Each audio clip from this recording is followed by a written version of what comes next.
नमस्ते। कभी सोचा है तनाव शब्द हम इसे दिन में कितनी बार इस्तेमाल करते हैं, पर इसका असली मतलब क्या है? आज हम इसी आम से शब्द के सफर पर चलेंगे और इसकी कहानी सच में आपको हैरान कर देगी। तो चलिए एक सवाल से शुरू करते हैं। जब हम तनाव की बात करते हैं तो क्या हमारे जहन में सिर्फ मेंटल प्रेशर आता है या फिर इसकी जड़ें कहीं और हैं, कुछ ज्यादा गहरी? आइए पता लगाते हैं। तो इस शब्द की पूरी कहानी समझने के लिए हमें थोड़ा टाइम में पीछे चलना पड़ेगा, बिल्कुल इसकी जड़ों तक, जहाँ से ये शब्द असल में पैदा हुआ। देखिए, तनाव शब्द की जड़ें हैं संस्कृत के एक धातु में, तन। अब ये धातु क्या होता है? ये किसी भी शब्द का आप कह सकते हैं वो सबसे छोटा हिस्सा है, कोर, जिससे शब्द बनता है। और मजे की बात यह है कि तन का मतलब पूरी तरह से फिजिकल था, मतलब किसी चीज को खींचना या फैलाना। और यहाँ देखिए ये शब्द बना कैसे। जो मूल था तन, उसमें एक सफिक्स मतलब एक प्रत्यय जोड़ा गया और बन गया तनाव। और इसका मतलब बड़ा सीधा साधा था, किसी चीज के खींचे होने की हालत। तो इसका मतलब ये हुआ कि शुरू में तनाव का लेना देना सिर्फ फिजिकल दुनिया से था, है ना? एक ऐसा बाहरी खिंचाव जिसे हम देख सकते थे, महसूस कर सकते थे। चलिए कुछ उदाहरण देखते हैं तो और साफ हो जाएगा। जैसे एक धनुष की डोरी, उसमें जो खिंचाव होता है उसके बारे में सोचिए।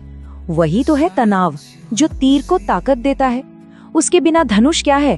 कुछ भी नहीं।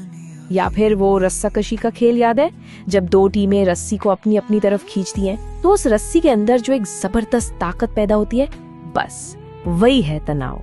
और पता है, यही तनाव संगीत की दुनिया में तो जादू कर देता है। सितार या गिटार के तार को सोचिए, जब उसमें बिल्कुल सही मात्रा में खिंचाव हो तभी तो उससे सुरीली आवाज निकलती है। तो यहाँ तनाव डिस्ट्रक्टिव नहीं है, बल्कि क्रिएटिव है। तो अभी तक हमने तनाव को बाहर की दुनिया में देखा, फिजिकल चीजों में, पर कहानी में असली ट्विस्ट तो तब आया जब इस शब्द ने एक छलांग लगाई, तन से मन तक। चलिए जबरदस्त छलांग को समझते हैं। ये जो स्लाइड है ना, ये उस बड़े बदलाव को एकदम साफ साफ दिखाती है। मतलब जो शब्द पहले सिर्फ किसी बाहरी खिंचाव के लिए इस्तेमाल होता था, अब वो हमारे मन के अंदर की खींचतान, हमारे अंदर के प्रेशर को बताने लगा। और आज हम तनाव शब्द का इस्तेमाल कैसे करते हैं? लगभग हमेशा ही मेंटल कॉन्टेक्स्ट में। एग्जाम का तनाव, नौकरी का तनाव, परिवार का तनाव। अब ये पूरी तरह से एक अंदरूनी एहसास, एक इंटरनल एक्सपीरियंस बन चुका है। तो इस पूरे सफर का मतलब क्या है? क्या सीखा हमने? असल में इस शब्द के इतिहास में ही एक बहुत गहरी सीख छिपी हुई है।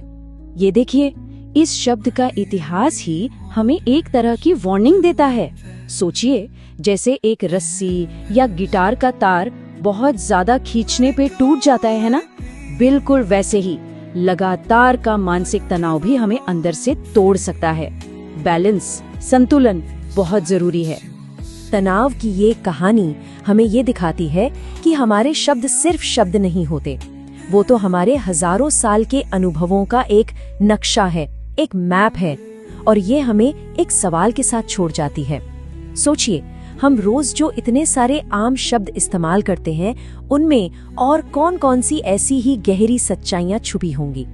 शायद अगली बार कोई शब्द इस्तेमाल करने से पहले एक पल के लिए उसकी कहानी के बारे में जरूर सोचिएगा। यहाँ ये बताना जरूरी है कि इस कमाल के एनालिसिस की प्रेरणा हमें मिली है हिंदी टीचर राकेश कुमारी जी के काम से। उनका एक यूट्यूब चैनल है हिंदी मूल, जो इसी तरह शब्दों की गहरी परतों को समझने में मदद करता है।